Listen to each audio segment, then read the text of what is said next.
Thank you, Willie. Nice to see you. Just as he has for decades. His family owns the place. 80-year-old Milwaukee native Bud Selig usually orders the same lunch from the same place, minutes from his office. It's the most peaceful part of my day. Public perceptions of Selig have changed little, for better or for worse, in the 22 years since the then owner of the Brewers became acting commissioner of Major League Baseball. I think people tend to underestimate him because he does come from a small town, because he was a card dealer. But the best part was what came later. Chicago White Sox owner Jerry Reinsdorf is one of Selig's closest friends in the game and worked with him to force Commissioner Fay Vincent out of office. Fay Vincent made the comment that he was a small-town schlepper. And I think that type of thing led to underestimating him. So here I was, as owner of a team, now all of a sudden becoming a commissioner from Milwaukee. I hear people say, well, he's been an owner and he's one of them, and so on and so forth. And there was a lot of ripping of me and of the sport.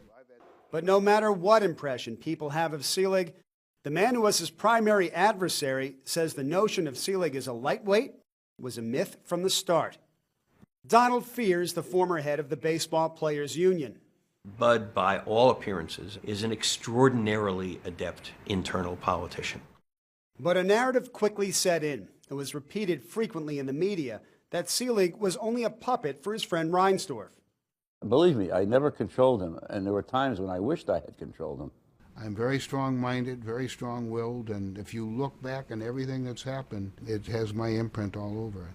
Selig's first test was leading the owners in the bitter negotiations of 1994, which led to a strike and the cancellation of the World Series.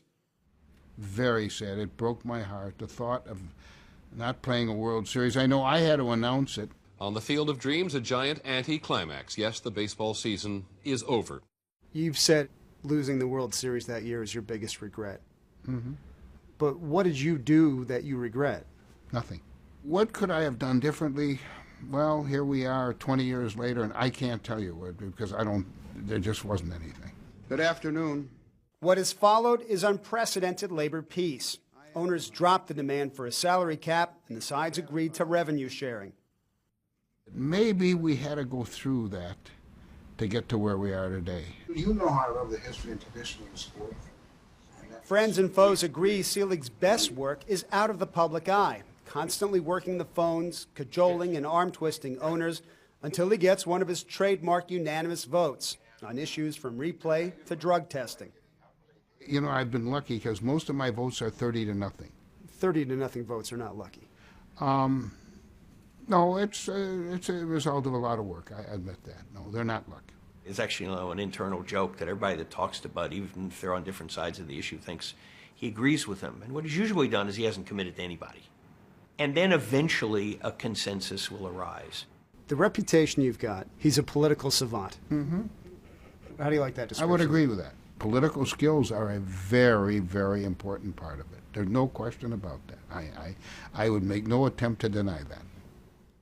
As baseball struggled with its labor issues, another problem had been brewing. Signs that performance-enhancing drugs were being used by players.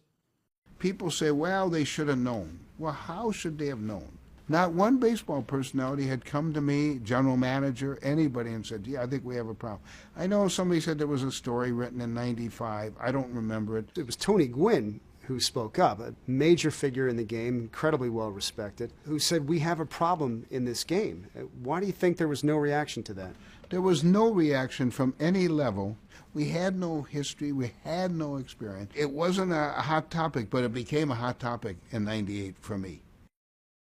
That's when Selig says he became aware of a steroid problem, when it was reported that Mark McGwire was using a then legal form of steroids. Selig says he researched the issue and decided to push for testing. And that's why I do resent the fact that people say we were slow to react, because this was a subject of collective bargaining.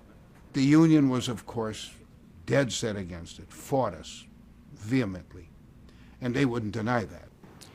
I have no interest in rehashing that. Any of the PED stuff? None.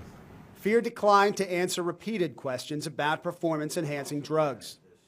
In Bud Selig's case, As a student of the game, as a lover of the game, the last thing in the world he wanted to see was guys on juice breaking the records of the players he grew up idolizing. He worships Hank Aaron. Selig says he showed his commitment to a clean game in 2001 by imposing PED testing in the minor leagues, where there is no union. A year later, he succeeded in getting the union to agree to the first major league testing program. A number of players have paid a price for their involvement. That's right. Nobody in ownership, in the front office, in management ever did. Why not? Well, I don't know how they could.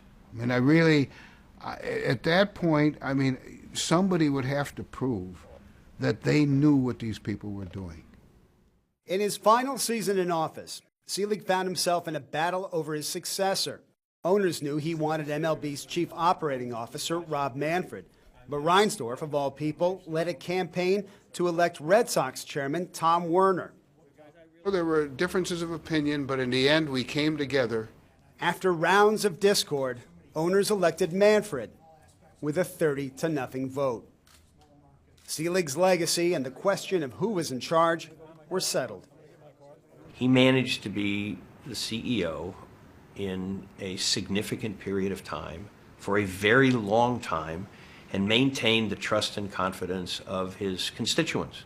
That's pretty high praise in my book. All I can say is look at the sport today and look at what it was in 1992, and I'll let that record stand. And if there are people that underestimated me, that was their mistake and probably helped me.